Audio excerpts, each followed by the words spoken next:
สบายดีเหมือนทุกคู่ทุกคนอากาศก็เริ่มหนาวแล้วสบายดี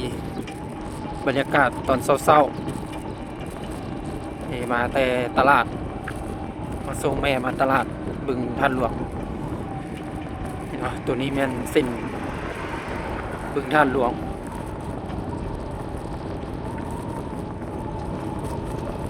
เลี้ยวขวานี่ก็ออกเสียงดา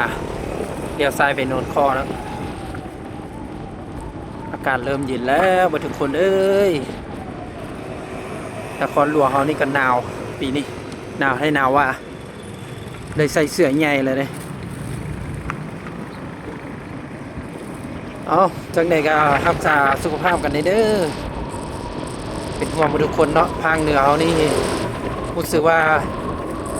เสียงขวางอันนี้เริ่มเป็นน้ำก้อนเลยเด้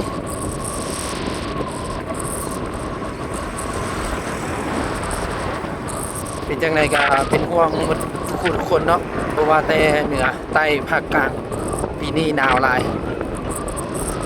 เอาขอเข้าใจแล้วฝากไว้ซ้ำนี้ฝากกดไลค์กดแชร์กดติดตาม